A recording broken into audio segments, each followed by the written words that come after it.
औषधिद्वारा पनि गर्भवती सेवा गराउन सकिन्छ, जुन चाहिँ 77 जिल्लामा उपलब्ध छ र 12 हप्ता वा सोभन्दा माथिका चाहिँ 37वटा अस्पतालमा उपलब्ध रहेको छ र सरकारले चाहिँ यसलाई 2016 देखि चाहिँ सरकारी स्वास्थ्य संस्थाहरूमा निःशुल्क रूपमा चाहिँ उपलब्ध गराइएको अवस्था छ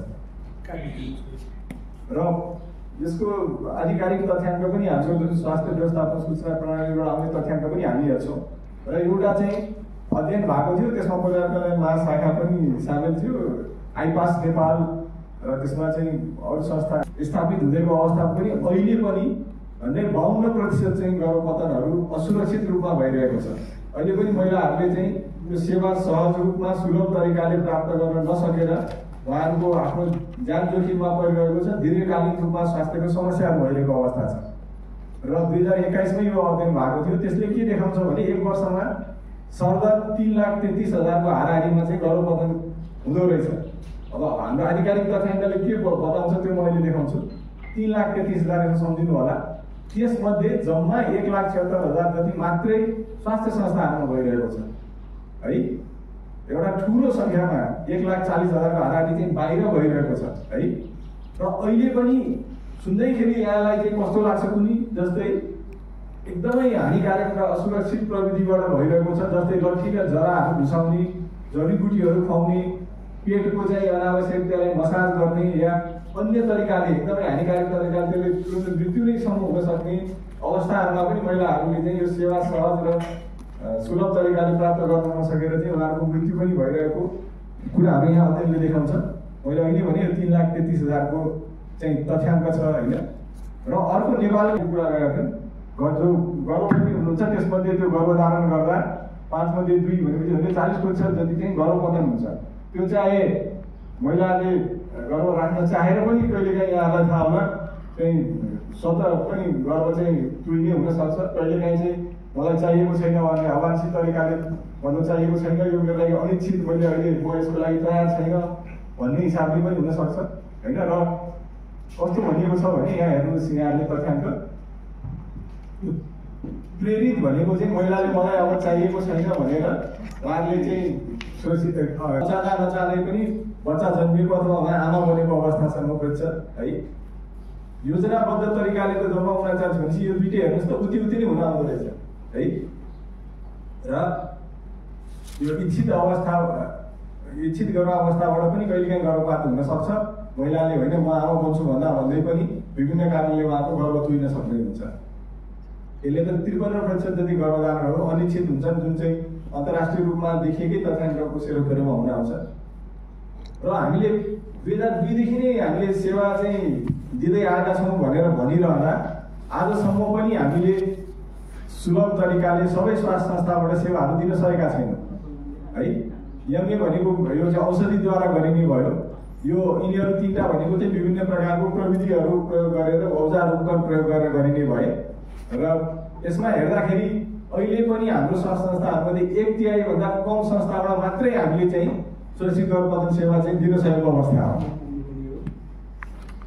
र जुन हाम्रो सेवा लिनेको प्रतिशत हेऱ्यौँ भने अहिले पनि हेर्नुहोस् है, 18 वर्षभन्दा कमको महिलाहरूले अथवा किशोरीहरूले बालिकाहरूले पनि गर्भपतन गराइराख्नु भएको छ होइन। र यो चाहिँ किन यस्तो अवस्था आउँछ भन्दाखेरि उहाँहरूलाई एउटा त यस सम्बन्धी यौन शिक्षाका कुराहरू उहाँहरूलाई सही परामर्श सूचनाको अभाव हुनसक्छ। त्यसपछि उहाँहरूलाई अहिले गर्भवती हुनु छैन तर म कोहीसँग सम्पर्क राख्छु भन्ने भयो भने त्यस्तो अवस्थामा उहाँहरूले गर्नुपर्ने कुराहरू चाहिँ परिवार योजनाका साधनको प्रयोगको हुनसक्छ। कहिलेकाहीँ चाहिँ परिवार योजनाको साधनमा पहुँच नभएको अवस्थामा यौन सम्पर्क हुँदा त्यस्तो बेलामा आकस्मिक गर्भनिरोधको जुन औषधिहरू हुन्छ त्यसमा पहुँच नभएर हुनसक्छ होइन। त्यस्तो अवस्थामा भनेपछि झन्डै 5% गर्भपतन त 18 वर्ष मुनिका बालिकाहरूको भइरहेको छ। र यो चाहिँ हाम्रो आधिकारिक तथ्याङ्क हो, जुन हाम्रो स्वास्थ्य विभागको स्वास्थ्य व्यवस्थापन सूचना प्रणालीमा विभिन्न स्वास्थ्य संस्थाहरूले सेवाहरू दिएको रेकर्ड हुँदै जुन आउँछ। यो हेर्ने भने जम्मा यसले 1 लाखको हाराहारीमा मात्रै भएको हामीसँग आधिकारिक तथ्याङ्क छ, जबकि अघिको अध्ययनले 3 लाख भन्दा बढी एक वर्षमा हुन्छ भन्छ। भनेपछि अझै पनि हामीले बाहिर अनौपचारिक क्षेत्रमा सुरक्षित असुरक्षित र धेरै जसो यदि बाहिर भएको छ भने त्यो कानुनी भन्दा पनि बाहिर गएर चाहिँ भएको चाहिँ गर्भपतनहरू हो होइन। यो झन्डै 1,05,000 को हाराहारीमा मात्रै हाम्रो अझै पनि तथ्याङ्कमा आइरहेको छ र यो उमेर अनुसार हेर्ने भने 20 वर्ष मुनिको लिने पनि एउटा उल्लेख्य सङ्ख्या छ। अघिकै भएको कुरा यहाँ दोहोरिएको छ र यो नेपालको हेर्ने हो भने यसले एक वर्षको के छ अवस्था भनेर सेरोफेरोमा भन्छ। एक वर्षमा त्यो भएको अध्ययन अनुसार एक वर्षमा 8,62,000 जति चाहिँ गर्भवती भएको भन्ने देखिन्छ। तिनीहरूमध्ये 53% चाहिँ उहाँ महिलाहरूले योजनाबद्ध तरिकाले म आमा बन्छु भनेर नभइकन चाहिँ उहाँहरूले नचाहँदै गर्भवती भएको अवस्था देखिन्छ यहाँ है। र अनिश्चित गर्भधारणमध्ये 2/3 चाहिँ गर्भपतनमा गएर टुङ्गिन्छ र अहिलेसम्म पनि हामीले 2 दशकभन्दा बढी भइसक्दा पनि गर्भपतनको जुन भइरहेको छ आधाभन्दा बढी असुरक्षित भइरहेको छ। अहिलेसम्मको यो तितो हामीसँग यथार्थ छ